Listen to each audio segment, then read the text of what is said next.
کے لیے مہلک ہوتی ہیں۔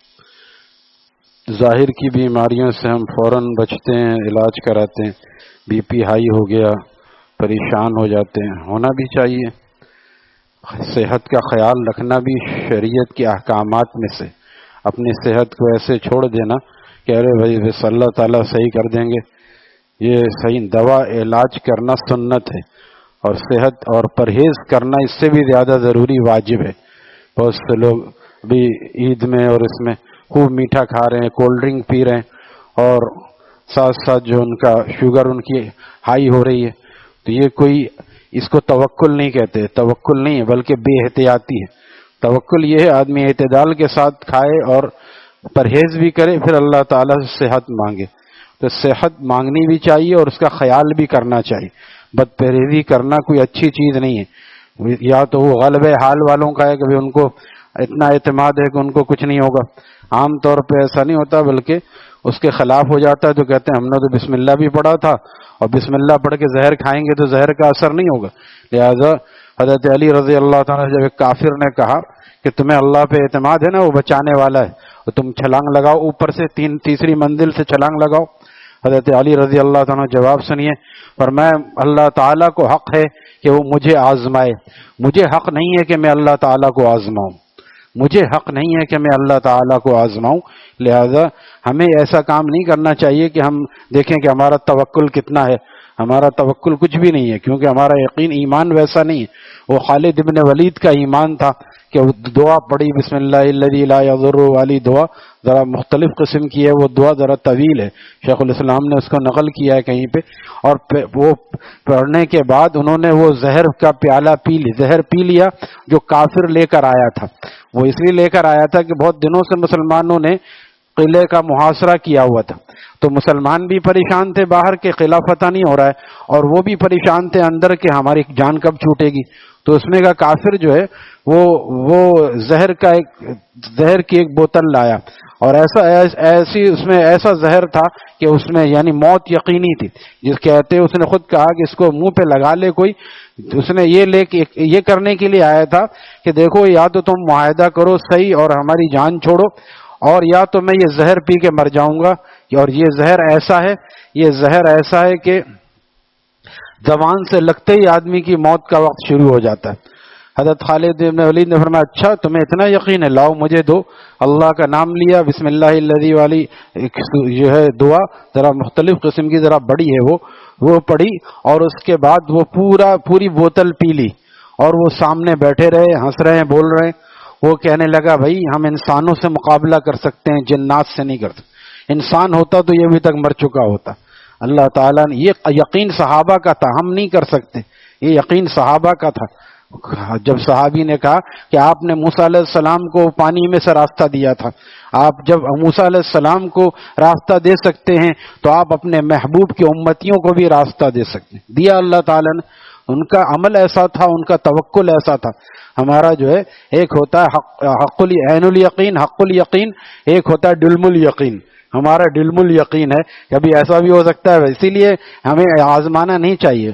تو اس لیے صحت کے معاملے میں بھی یہ آزمانا کہ ہم نے تو دعا پڑھ لی تھی اور دعا پڑھ کے نقصان نہیں ہونا چاہیے، یہ ہماری دعاؤں میں وہ بات نہیں ہے۔ لہذا پرہیز کرنا چاہیے اور علاج بھی کرانا چاہیے۔ بہت سے لوگ علاج سے دور بھاگتے ہیں، وہی دیسی ٹوٹکے، ہمیشہ دیسی ٹوٹکے کام نہیں آتے، بعض دفعہ جو ہے وہ بالکل کام نہیں آتے، جبکہ دوائیں موجود ہیں، ڈاکٹر موجود ہیں، تو چاہے آدمی، یہ ضروری بھی نہیں۔ بہت سے لوگ ضیاء الدین اور آغا خان سے کم میں علاج کو صحیح نہیں سمجھتے، یہ بھی غلط ہے۔ اور بہت سے سندھ گورنمنٹ بھی جانا پسند نہیں کرتے کہ ہمیں تو ضرورت ہی نہیں۔ ایسے ہی ہمارے ایک عزیز ابھی بیمار پڑے ہیں، دن میں گھومتے تھے، وہ اللہ تعالیٰ ان کو صحت عطا فرمائے یا عافیت عطا۔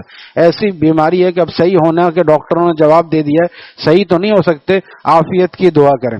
تو وہ دھوپ میں گھومتے تھے، ساری چیزیں یہاں، اور کہیں کا پانی نہیں پیتے، کہیں کا پانی نہیں پیتے تو پانی ساتھ رکھنا چاہیے۔ اسی طرح اور بھی دوائیں نہیں کھاتے، بچے کہتے دوا کھائے نہیں، پھر ان کو کیا ہوا کہ کلاٹس پڑ گئے دماغ میں، بی پی تھوڑا سا ہائی ہوا اور ایک جگہ نہیں کئی کلاٹس جو ہے دماغ میں پڑ گئے، چھوٹے چھوٹے وہ ہوتے ہیں، تو وہ اس کے بعد فالج زدہ ہیں اور اب بالکل صاحب فراش ہیں۔ یہ کیا وجہ ہے؟ صحت کا خیال نہ رکھنے کی وجہ سے۔ یہ ٹھیک ہے کہ ہونا تو اللہ کی طرف سے، لیکن لیکن آدمی ڈاکٹر کے پاس جائے دوا لے، یہ ظاہری طور پہ سنت ہے دوا لینا، علاج کرانا اور ایسی چیزوں سے بچنا کہ آدمی جب دھوپ میں جا رہا ہے، روزہ بھی نہیں ہے، تو اس کو پانی یا تو ساتھ رکھنا چاہیے، اپنے آپ کو اتنے مجاہدے میں ڈالے، حالانکہ بہت نیک ایماندار آدمی، لیکن یہ بعض دفعہ ایسی جس کو کہتے ہیں، اس کو ہماری زبان میں خبتی پنا کہتے ہیں کہ ایک کام نہیں کرنا ہے تو نہیں کرنا ہے بھائی، اگر ایک طریقہ علاج ہے تو اس کو کرنا چاہیے، اس میں کوئی گناہ کی بات نہیں ہے۔ ہمارے حضرت والا رحم اللہ تعالیٰ ڈاکٹر جو کہتا تھا وہ دوا کھاتے تھے، اور جو پرہیز کہتا تھا میرے سامنے مت لاؤ۔ مولانا دریابادی رحم اللہ تعالیٰ فرماتے ہیں میں کیلے لے کر گیا، حضرت حکیم الامت کی طبیعت کچھ پیٹ خراب تھی تو حکیم نے دوا دی تھی، اب میں کیلے لے کر گیا کہ اس میں کیلے تو کھا لیتا ہے آدمی، تو فرمایا بھائی میں حکیم صاحب سے پوچھوں گا تب کھاؤں گا، حکیم سے پوچھے بغیر میں نہیں کھا سکتا، تو ایک ایک چیز پوچھ کے کرتے تھے۔ تو جب اتنے بڑے اللہ والے اس طور پہ چلتے ہیں تو ہماری کیا حیثیت ہے کہ ہم کہیں نہیں ہمیں تو کچھ نہیں ہوتا۔ بعد میں پھر ایسا ہوتا ہے بعض دفعہ بی پی ذرا سا ہائی ہوا، 200 سے اوپر گیا اور فالج کا اٹیک ہوا اور اسپتال پہنچ گیا۔ ایک دفعہ ہو جائے تو آدمی کی ساری صحت جو ہے وہ برباد ہو، صحیح ہوتا بھی ہے تو بھی وہ بات نہیں رہتی، اس لیے ہمیشہ صحت کا خیال رکھنا چاہیے۔ حضرت میر صاحب رحم اللہ تعالیٰ اس کے بہت خیال کرتے تھے، ان کے پاس کیونکہ ڈاکٹر بھی تھے، کوئی ایسا آدمی آتے چیک کرو اس کا بی پی چیک کرو، یہ ایسے کہتے نہیں ہے، ہمیں تو پتہ ہی نہیں، پتہ تھوڑی چلتا ہے آدمی کو، عام آدمی کو پتہ نہیں چلتا، ڈاکٹر کو پتہ چلتا ہے، ڈاکٹر کو پتہ چل جاتا ہے کیونکہ وہ علامات سمٹمز دیکھتا رہتا ہے، اس کو کبھی پتہ، بعض دفعہ اس کو بھی پتہ نہیں چلتا۔ ہمارے ڈاکٹر سیف الرحمان صاحب رحم اللہ تعالیٰ تھے، اللہ تعالیٰ ان کی مغفرت فرمائے، بہت پہلے یعنی 40 سال کی عمر میں بتاتے تھے مجھے فالج کا اٹیک، وجہ کیا، ادھر کلینک ادھر کلینک میں اتنا مصروف رہتا تھا، نیند صحیح سے نہیں ہوتی تھی، اچانک میں نے دیکھا کہ میری زبان کام نہیں کر رہی ہے، اور پھر انہوں نے وہ فوراً دوا کھائی اور اس کے بعد پھر علاج کرایا، کچھ بہتر ہوئے، لیکن ساری عمر پھر دوا کھاتے تھے۔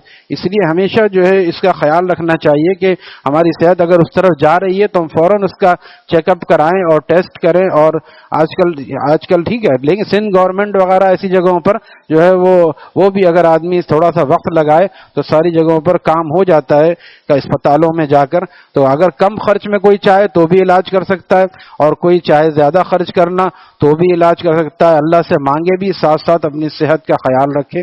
لیکن یہاں بات چل رہی ہے کہ یعنی یہ اس لیے کہ نبی علیہ السلام نے بعض ایسی چیزیں بھی سکھائی، آدھے دھوپ آدھے سائے میں مت بیٹھو، اس سے بیماری ہوتی ہے۔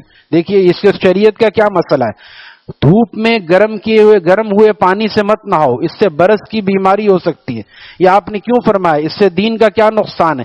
آپ ہم پر شفیق ہیں، آپ ہمیں بیماریوں سے بچا رہے ہیں۔ مشق سے منہ لگا کر پانی مت پیو، کوئی کیڑا مکوڑا، بڑا مشق ہوتا ہے نا، تو بھئی آپ پہلے جگ میں پیو، گلاس میں پیو، کوئی مشق سے منہ لگاؤ، کوئی بڑا کیڑا مکوڑا منہ میں چلا جائے گا۔ اس لیے ایسی چیزوں سے آپ نے ایک چپل پہن کے مت چلو، جب چپل ٹوٹ جائے، اس زمانے میں عام طور پہ ٹوٹ جاتی تھی، آج تو ٹوٹنے سے پہلے ہی لوگ بدل لیتے ہیں، اس زمانے میں فیتا والے چپل ہوتی تھی، ٹوٹ جاتی، ایک چپل پہن کے مت چلو، اس سے آدمی ڈس بیلنس ہوتا ہے۔ یہ ساری چیزیں آپ علیہ السلام نے حدیث شریف میں بتائیں، یہ سب دینی، جس میں دینی کوئی نہیں، یہ آپ نے اخلاق کے طور پر، امت پہ شفقت کے طور پہ فرمایا، تو اس لیے یہ چیزیں بھی عوام کو بتانی چاہیے کہ یہ آپ نے کیوں فرمایا۔ تو یہ چیز، ان چیزوں کا تعلق دین سے، اگر بالفرض کوئی ایک چپل پہن کے چل رہا ہے تو گناہ نہیں کر رہا ہے وہ، لیکن نبی علیہ السلام نے ہماری فلاح اور ہماری بہبودی کے لیے بتایا کہ تم ایسا کرو گے تو تمہیں نقصان پہنچ سکتا ہے۔ جیسے والدین کہتے ہیں بچوں کو بیٹا ابھی اتنی گرمی ہو رہی ہے، دھوپ میں مت جاؤ،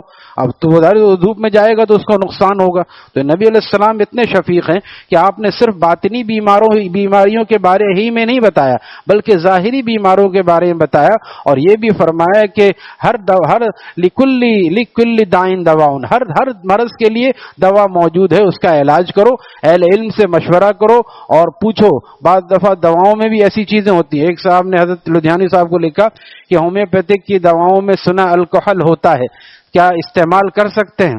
حضرت کا جواب سنیے، فرمایا بندہ تو استعمال کرتا ہے، یہ حضرت کا جواب تھا۔ ہمارے لیے کافی ہے، جتنا بڑا اللہ والا کرتا ہے ہمیں بھی کرنا چاہیے۔ الکحل شراب والی نہیں ہوتی، یہ درختوں کی چھال وغیرہ سے بنائی جاتی ہے جو دوا کو صحیح رکھنے کے لیے ہوتا ہے، تو لوگ بہت سے وہم میں مبتلا ہوتے ہیں۔ دوسرے سارے گناہ چل رہے ہیں، داڑھی کٹ رہی ہے، گانے بج رہے ہیں، یہاں پہ الکوہل کا نام ہے، بھائی وہ الکوہل دوسرا ہے، پرفیوم میں بھی دوسرا الکوہل استعمال ہوتا ہے، اور ہومیوپیتھک میں بھی اگر ہوتا ہے تو دوسرا ہوتا ہے، وہ دوا کو صحیح رکھنے کے لیے جب اہل علم فرما رہے ہیں اور اس کو استعمال کر لے، اہل علم سے آگے بڑھنے سے ہمیں کوئی فائدہ نہیں ہے۔ اللہ تعالی ہمیں سنتوں کا اہتمام اور مسائل کو سیکھنے اور عمل کرنے کی توفیق عطا فرمائے۔ الحمدللہ رب